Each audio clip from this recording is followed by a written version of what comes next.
بسم اللہ الرحمن الرحیم۔ السلام علیکم، آپ دیکھ رہے ہیں ماہین اسلامک وائس۔ پیارے دوستو، آج کا واقعہ مدر ڈے کے حوالے سے ہے۔ اس کو سننے کے بعد آپ کا دل خون کے آنسو رونے لگے گا، لہٰذا ماں سے پیار کرنے والوں سے گزارش ہے کہ ویڈیو کو آپ مکمل دیکھیں، کیونکہ اس ویڈیو میں ماں سے محبت کرنے والوں کے لیے ایک بہت بڑا سبق ہے۔ جو لوگ ماں سے محبت کرتے ہیں وہ آج میرے چینل کو ضرور سبسکرائب کریں، کیونکہ بہت سے لوگ ویڈیو دیکھ لیتے ہیں لیکن چینل کو سبسکرائب نہیں کرتے۔ آج دیکھ لیتے ہیں کس کس کو ماں سے محبت ہے، وہ میرے چینل کو ضرور سبسکرائب کرے گا۔ ایک میاں بیوی تھے، ان کے گھر میں ایک بیٹا پیدا ہوا۔ بیٹا بہت پیارا اور خوبصورت تھا۔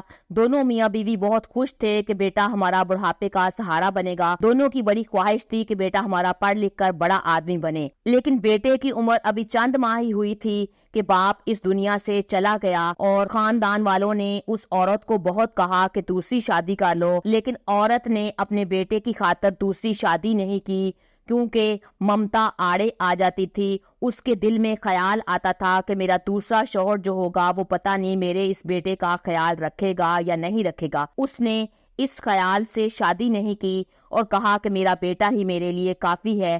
اس کا بیٹا چھوٹا سا تھا، وہ اس کو بیٹے کو گھر میں چھوڑ کے جاتی اور لوگوں کے گھروں میں کام کرنے جاتی۔ ایک گھر میں کام کرتی اور دوبارہ واپس آتی، بیٹے کو کھلاتی پلاتی دیکھتی اور پھر دوسرے گھر میں کام کرنے چلی جاتی۔ اس طرح 3-4 گھروں میں روزانہ کام کرتی اور وقفے وقفے سے گھر میں آ کے بیٹے کو بھی دیکھ لیتی۔ اس طرح سے وہ بیٹے کو ساتھ ساتھ پالتی پوستی رہی، اور اس طرح سے بیٹا اس کا 5 سال کا ہو گیا۔ اس نے پھر بیٹے کو اسکول میں داخل کروا دیا۔ بیٹا اسکول سے واپس آ کر گھر میں رہتا اور ماں لوگوں کے گھروں میں کام کرتی رہتی، کیونکہ وہ تھوڑا بڑا ہو گیا تھا، وہ اکیلا اب رہ سکتا تھا۔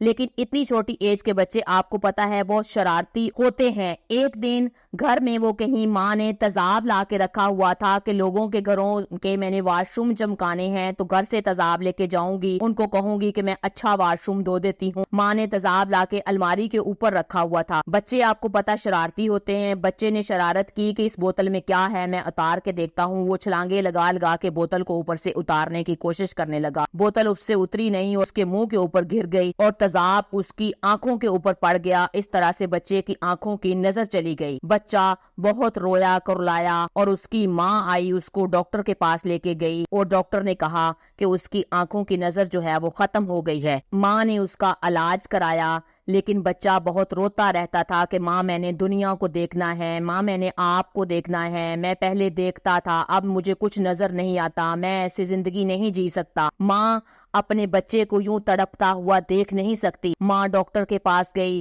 ڈاکٹر سے پوچھا کہ ڈاکٹر کیا کوئی ایسا طریقہ نہیں ہے کہ میرے بیٹے کی دوبارہ آنکھیں ٹھیک ہو جائیں؟ ڈاکٹر نے کہا کہ آپ کے بیٹے کو کوئی اگر آنکھیں عطیہ کرے تو اس کو دوبارہ نظر آ سکتا ہے۔ ماں نے ڈاکٹر سے کہا کہ آپ میری آنکھیں عطیہ میرے بیٹے کو کر دیں، میرے بیٹے کو دنیا نظر آنی چاہیے۔ یوں ماں اپنی آنکھیں بیٹے کو عطیہ کر دیتی ہے، خود وہ اندھی ہو جاتی۔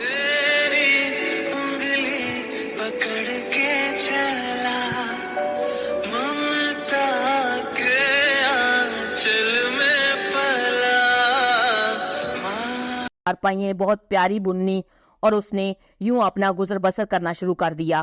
یوں اس کا بیٹا بڑا ہوتا گیا، اور بیٹا جب بڑا ہو گیا تو جب اس کے دوست گھر میں آتے تو ماں کو کہتا، ماں تم میری دوستوں کے سامنے مت آنا، لوگ کیا کہیں گے کہ اس کی ماں اندھی ہے۔ ماں کو یہ بات بڑی اس کی بری لگنی، لیکن ماں نے دل میں رکھ لی اور خاموش رہی۔ ایسے ہی ماں جب اندھی تھی تو گھر میں گرتے پڑتے رہتی۔ ایک دن ماں گری اور ٹیبل کے اوپر جا کے گری۔ ٹیبل کے اوپر بیٹے کی گھڑی پڑی ہوئی تھی، وہ گھڑی نیچے گری تو بیٹا بھاگا ہوا آیا۔ ماں نے سمجھا کہ بیٹا مجھے اٹھانے کے لیے آیا ہے، لیکن بیٹا چیخ کے بولنے لگا، ماں تو اندھی ہو گئی ہے، میری گھڑی نیچے گرا دی ہے، اتنی مہنگی میری گھڑی اگر ٹوٹ جاتی تو۔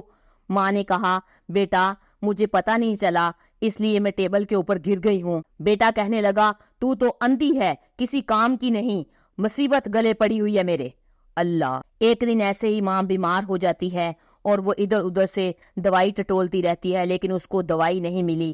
شام کو جب بیٹا آتا ہے تو بیٹے سے کہتی ہے، بیٹا مجھے دوائی دے دو۔ تو بیٹا کہتا ہے، میں دوائیں اٹھا کے ساتھ تو نہیں اپنے لے گیا تھا، ماں دوائیں گھر میں ہی پڑی ہے، تو دوائی کھا لیتی، میرے انتظار میں کیوں بیٹھی رہی ہے؟ ماں اس کا یہ بدتمیز اور بد زبان لہجہ سن کے خاموش رہی، لیکن اس کا دل تڑپ رہا تھا کہ میرا بیٹا میرے ساتھ کیسے لہجے کے ساتھ بات کرتا ہے، لیکن ماں خاموش رہی۔ پھر ایسے ہی اس کا بیٹا بڑا ہو گیا، اس کی اچھی نوکری لگ گئی، ماں نے اس کی شادی کر دی۔ جب اس کی بیوی آئی تو بیوی بھی ماں کے ساتھ برا سلوک کرتی تھی۔ بیوی کہتی، اماں جب میری دوستیں یا میرے رشتہ دار گھر میں آئیں تو تم سامنے نہ آیا کرو، لوگ کیا کہیں گے کہ میری ساس اندھی ہے۔ ماں کا دل بہت دکھتا، بہت تکلیف ہوتی، لیکن وہ خاموش رہتی، برداشت کرتی۔ پھر بیٹے کا ایک دن دوسرے شہر میں تبادلہ ہو گیا تو بہو کہتی ہے کہ ہم کہاں ماں کو ساتھ ساتھ لیے پھریں گے، ماں کو اولڈ ایج ہوم میں چھوڑ آؤ۔ تو بیٹا اپنی بیوی کی بات مانتا ہے اور ماں کو اولڈ ایج ہوم میں چھوڑ آتا ہے، اور کئی سال تک ماں وہاں پڑی رہتی ہے، اس سے ملنے نہیں آتا۔ پھر اس کی ماں بیمار پڑ جاتی ہے اور وہ فوت ہو جاتی ہے۔ اولڈ ایج ہوم والے اس کے بیٹے کو فون کرتے ہیں کہ آپ کی ماں فوت ہو گئی ہے، لیکن بیٹا دور کے شہر ہوتا ہے، وہ ماں کے فوت ہونے پہ بھی نہیں آتا۔ اولڈ ایج ہوم والے اس کا جنازہ پڑھا کے اس کو دفنا دیتے ہیں اور کہتے ہیں کہ آپ کی ماں کا ضروری سامان پڑا ہے، جب آپ اس شہر میں آئیں تو آ کے لے لیجئے گا۔ کئی سالوں کے بعد بیٹا جب واپس اپنے شہر آتا ہے تو اولڈ ایج ہوم کا چکر لگاتا ہے کہ میں ماں کا سامان لے آؤں۔ جب اولڈ ایج ہوم والے اس کی ماں کا اس کو سامان بیٹے کو پکڑاتے ہیں، کہتے ہیں کہ آپ کی ماں نے مرتے وقت یہ خط لکھا تھا اور کہا تھا کہ میرے بیٹے کو دے دینا۔ بیٹا جب وہ خط کھولتا ہے تو وہ پڑھتا ہے کہ اس کی ماں نے لکھا تھا، بیٹا تم ہمیشہ خوش رہو، تم پرسکون رہو، اور میں اب دنیا سے جا رہی ہوں، تم خوش ہو جاؤ گے کہ میں ہمیشہ ہمیشہ سے تمہاری جان چھوڑ گئی ہوں، لیکن بیٹا میں تمہاری جدائی کو برداشت نہیں کر سکی۔ جب میں اس اولڈ ایج ہوم میں آئی تو میں تمہاری جدائی کی وجہ سے بیمار ہو گئی۔ میری بیماری کا علاج بیٹا دوائیوں میں نہیں تھا، میری بیماری کا علاج تمہارے پاس تھا کہ تم مجھ سے ملنے آتے، مجھے وقت دیتے، مجھ سے پیار کی باتیں دو کرتے، لیکن تم میرے پاس نہیں آئے۔ بیٹا میں نے تم چھوٹے تھے تو میں نے تمہیں انگلی پکڑ کے چلنا سکھایا، مجھ سے تمہاری بھوک برداشت نہیں ہوتی تھی، تم بیمار ہوتے تو میں ساری ساری رات جاگ کر گزارتی۔ پتہ ہے بیٹا میں نے اپنی بالیاں بیچ کر تمہیں سائیکل خرید کے دی تھی، تم اس سائیکل پر چڑھتے، کھیلتے، خوش ہوتے، تو تمہاری خوشی میں ہی میری خوشی تھی۔ میں نے اپنی تمام خوشیاں بیٹا تم پر قربان کر دی، اور تم ہو کہ تم نے مجھ سے بات تک کرنا پسند نہیں کی۔ اتنے سال میں اولڈ ایج ہوم میں پڑی رہی، تم نے مجھ سے آ کے پوچھا نہیں، اور میرا تم سے بات کرنے کو دل بھی کرتا، لیکن میں نے تمہیں کبھی فون نہیں کیا کہ تم آگے سے مجھے کوئی کھری کھوٹی نہ سنا دو۔ لیکن بیٹا اپنے بچوں کو ضرور یہ بات بتانا کہ ماں باپ کو وقت دیتے ہیں، ماں کی باتوں کا کبھی برا نہیں مانتے، ماں باپ کو پیسوں کی ضرورت نہیں ہوتی، ماں باپ کو وقت کی، بیٹے کے وقت کی ضرورت ہوتی ہے، اس کے پیار کی، اس کے دو پیار برے بول بولنے کی ضرورت ہوتی ہے۔ ماں باپ بچے کے ساتھ بات کر کے بیٹھ کے وقت سے ہی خوش ہوتے ہیں۔ میں آنکھوں سے بیٹا اندھی ایسے ہی نہیں ہوئی تھی، تمہاری بچپن میں آنکھیں چلی گئی تھی تو میں نے اپنی آنکھوں کا عطیہ بیٹا تمہیں دیا تھا۔ تم جہاں بھی رہو خوش رہو میرے بیٹے، تمہاری ماں۔ جب بیٹے نے ماں کا یہ خط پڑھا تو وہ رونے اور کرلانے لگا۔ اس کو تو اس بات کا پتہ ہی نہیں تھا، کہیں بچپن میں ماں نے اس کو آنکھیں دی، اپنی آنکھوں کا عطیہ مجھے دیا تھا ماں، اس لیے اندھی تھی۔ وہ دوڑتا ہوا تڑپتا ہوا ماں کی قبر کے اوپر گیا اور چیخ چیخ کر رونے لگا کہ ماں اٹھو، ماں ایک بار میرے گلے لگ جاؤ، ماں مجھے معاف کر دو، ماں واپس آ جاؤ۔ لیکن پیارے دوستو، ماں ایسی نعمت ہے جب ایک دفعہ چلی جائے تو پھر کبھی واپس نہیں آتی۔ آپ ان کے ہوتے ہوئے ان کی قدر کیجئے، ان سے پوچھئے جن کی ماں نہیں ہے وہ کس طرح زندگی گزارتے ہیں۔ جن کی ماں بچپن میں مر جاتی ہے ان کو ماں سے بات کرنے کے لیے ماں کی قبر پر جانا پڑتا ہے۔ بعض لوگ ماں کے ساتھ وقت نہیں گزارتے، ان کی قدر نہیں کرتے، ماں پکارتی رہ جاتی ہے، کہتے ہیں ماں وقت نہیں ہے۔ ان کے پاس ہر ہستی کے لیے وقت ہے، اپنے دوستوں کے لیے وقت ہے، کلائنٹ کے لیے وقت ہے، آفس میں باس کے لیے وقت ہے، ہر بندے کے لیے وقت ہے، لیکن ماں باپ کے لیے وقت نہیں ہے۔ ایسا نہ کریں۔ ماں رات تک جاگتی رہتی ہے کہ بیٹا بے شک بڑا بھی ہو گیا، جب تک واپس نہ آئے اس کا انتظار کرتی ہے، اس کو فکر ہوتی ہے کہ میرا بیٹا صحیح سلامت گھر واپس آ جائے، لیکن بیٹے کو ماں کی نیند کا کوئی خیال نہیں۔ آپ اس بات کو مانیں، یقین جانیں، حدیث میں بھی رسول صلی اللہ علیہ وآلہ وسلم نے فرمایا جس کے ماں باپ راضی نہیں ہے اس کا رب راضی نہیں ہے، جس کے ماں باپ ناراض ہیں اس کا رب بھی اس سے ناراض ہے۔ رسول صلی اللہ علیہ وآلہ وسلم سے کسی نے ایک بار سوال کیا کہ ہمارے حسن سلوک کا سب سے زیادہ حقدار کون ہے؟ تو آپ صلی اللہ علیہ وآلہ وسلم نے فرمایا تیری ماں۔ اس نے پھر پوچھا اس کے بعد کون ہے؟ اس کے بعد کون حقدار ہے؟ آپ نے فرمایا تیری ماں۔ اس نے پھر پوچھا اس کے بعد کون حقدار ہے؟ آپ نے فرمایا تیری ماں۔ اس نے چوتھی بار پوچھا کہ اس کے بعد کون حقدار ہے؟ آپ نے فرمایا تیرا باپ۔ اور ہمارے پاس تو ٹائم ہی نہیں ان کو دینے کے لیے۔ آج کی ویڈیو سے آپ لوگ سبق حاصل کریں کہ ہم ماں باپ کی قدر کریں گے، کیونکہ جس کے ماں باپ راضی اس کا رب راضی۔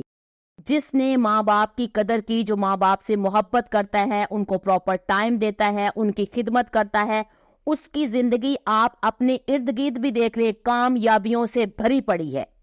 وہی شخص کامیاب ہوتے ہیں جس کے ماں باپ راضی ہیں۔ آج کی ویڈیو سے آپ اپنی زندگی میں یہ پیغام شامل کر لیں کہ جس کے ماں باپ زندہ ہیں وہ اپنے ماں باپ کی خدمت کریں، کیونکہ بندہ ایک دفعہ چلا جائے تو پھر دوبارہ واپس نہیں آتا۔ آپ اس ویڈیو سے دیکھ لیں کہ وہ ماں کا خط پڑھ کے روتا کرلاتا رہا، لیکن ماں تو دوبارہ واپس نہیں آ سکتی تھی۔ لیکن ہمارا پیارا مذہب اسلام بہت پیارا مذہب ہے۔ اسلام ہمارا مذہب کہتا ہے کہ اگر جو بچہ اپنی زندگی میں اپنے ماں باپ کی خدمت نہیں کر پایا تو اس کو چاہیے کہ ماں باپ کے مرنے کے بعد ماں باپ کے اصالِ ثواب کے لیے ان کے لیے عبادت کرے، قرآن پاک پڑھے، ان کے لیے نیکی کے کام کرے، اور پھر ماں باپ کو بخش دے اور ان کے لیے دعائے مغفرت کرے، اور اس طرح سے وہ اپنے ماں باپ کو قبر میں بیٹھے ہوئے بھی ثواب پہنچا سکتا ہے۔ اللہ کی رحمت سے آپ لوگ نا امید نہیں ہوں۔ اللہ تعالیٰ اس بچے کو بھی ماں باپ کا فرما بردار ہی لکھے گا جس نے ماں باپ کے مرنے کے بعد ان کے اصالِ ثواب کے لیے بہت زیادہ کام کیا، کوئی صدقہ جاریہ کا کام کیا جس سے اس کے ماں باپ کو ثواب پہنچتا رہے۔ میری دعا ہے کہ اللہ تعالیٰ مجھے اور آپ کو سب کو ماں باپ کی خدمت کرنے کی توفیق عطا کرے اور ان کے مرنے کے بعد ان کے اصالِ ثواب کے لیے ان کی دعائے مغفرت کرنے کی توفیق عطا فرمائے۔ آج کی ویڈیو کو آپ نے دوسروں کے ساتھ شیئر ضرور کرنا ہے، شاید آپ کے ایک شیئر سے میرے اور آپ کے لیے صدقہ جاریہ بن جائے، اور میرے چینل ماہین اسلامک وائس کو بھی آپ نے جاتے جاتے سبسکرائب ضرور کرنا ہے۔ فی امان اللہ۔